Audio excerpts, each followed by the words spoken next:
Pai, do Filho e do Espírito Santo. Amém.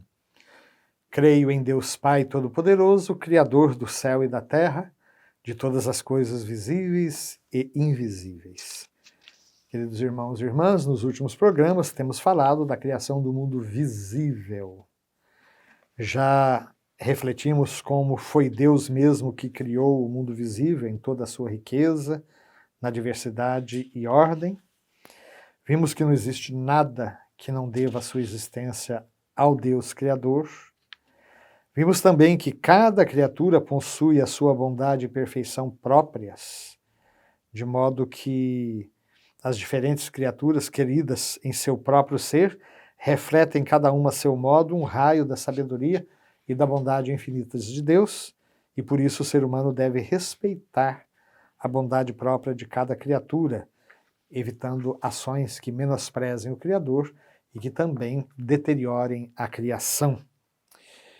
Vimos como existe uma interdependência das criaturas, não apenas os seres humanos dependem uns dos outros, mas toda a criação é interdependente. O sol e a lua, o cedro e a pequena flor, a águia e o pardal, essas inúmeras e diversas e desiguais criaturas, significa que nenhuma delas se basta a si mesma e que elas só existem em dependência recíproca para se completarem mutuamente em dependência e serviço umas das outras. Finalmente, nós vimos como a beleza do universo retrata a beleza do Criador. Chegamos então ao parágrafo 341. A ordem e a harmonia do mundo criado resultam da diversidade dos seres e das relações que existem entre eles. Aliás, fazendo um paralelo com aquilo que existe na igreja, a unidade da igreja não significa uniformidade. Na realidade, cada um de nós é único no mundo. Então, a diversidade do gênero humano não se dá apenas por conta das etnias, ou como se dizia antigamente, das raças, não se dá apenas pela origem de cada povo, mas a diversidade se dá em nível de pessoa. Cada um de nós é único e irreprodutível no mundo. É por isso que clonagem é uma coisa absolutamente fora dos projetos de Deus. Nós somos únicos, irrepetíveis, e assim que Deus quis. O ser humano vai descobrindo a ordem e a harmonia das coisas progressivamente e vai descobrindo que se tratam de leis da natureza. A ciência trabalha com modelos. O que é um modelo? O cientista toma um aspecto ainda não conhecido da realidade, analisa o seu comportamento, as suas reações em diversas situações, e ele tenta criar, sem poder entrar dentro da matéria, ele tenta criar um mecanismo, um esquema que explique, que dê conta daqueles fenômenos. Na medida que essas reflexões vão sendo consolidadas e testadas no mundo inteiro, elas evoluem para leis. Por exemplo, as leis de Newton, né? Para toda ação existe uma reação igual em sentido contrário, uma lei que Newton estabeleceu para a natureza como um todo. Da mesma maneira, a lei da gravitação universal e tantas outras, inclusive do mundo da vida. Tudo isso mostra que a inteligência do ser humano vai poder penetrar na ordem da criação e descobrir ali essa harmonia e essa ordem que existe. E para aquele que crê, tudo isso é um verdadeiro hino de louvor ao Deus Criador.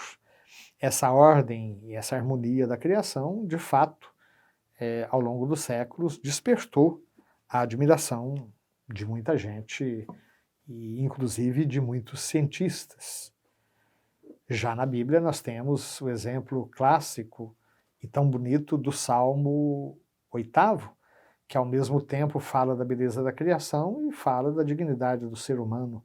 Senhor, quando eu contemplo os céus estrelados, quando eu contemplo as noites de luar e penso que foste tu, seu Criador, eu me pergunto que valor imenso não deve ter o ser humano para estar sempre na tua presença e ser tratado com tanto carinho.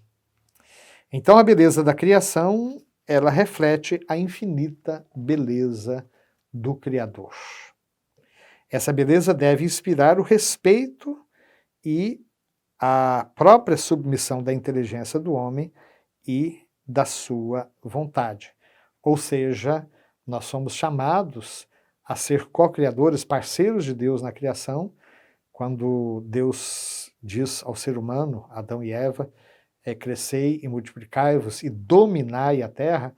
Esse dominai não significa sede ditadores absolutos, destruidores, devastadores da natureza, mas sede capazes de transformar o próprio mundo em que nascestes como um lugar digno da habitação de todos os seres humanos e de todos os seres vivos. Chegamos então ao parágrafo 342. Existe uma hierarquia das criaturas.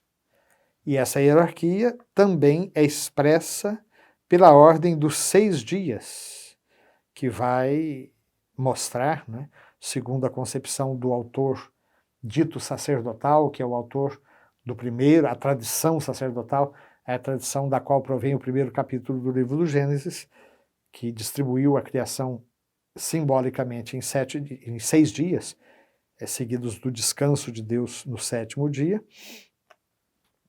Essa criação vai do menos perfeito ao mais perfeito, de modo que o ser humano é colocado por esse autor justamente como o ápice da criação. Mas, por outro lado, Deus ama toda a sua criação, todas as suas criaturas. Cuida de cada uma, até mesmo dos pássaros.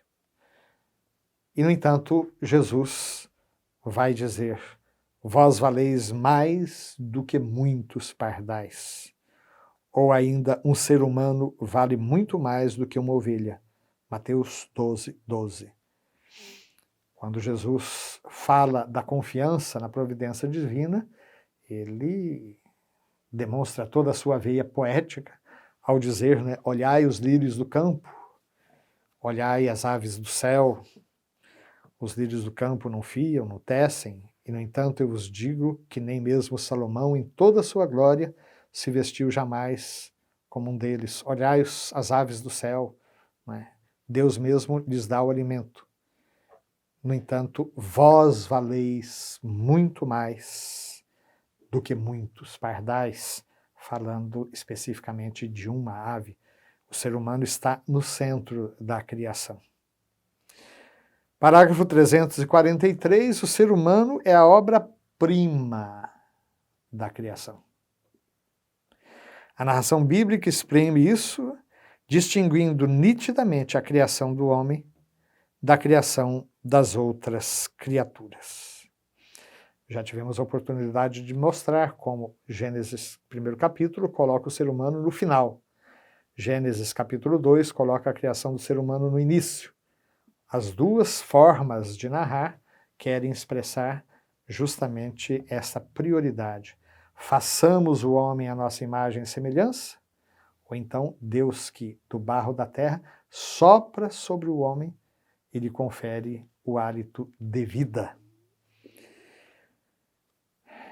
Que grandeza essa nossa, que beleza a obra da criação, sobretudo que privilégio nós somos de, à luz da fé e ancorados na ciência, podermos penetrar nessa beleza tão antiga e sempre nova, como dizia Santo Agostinho.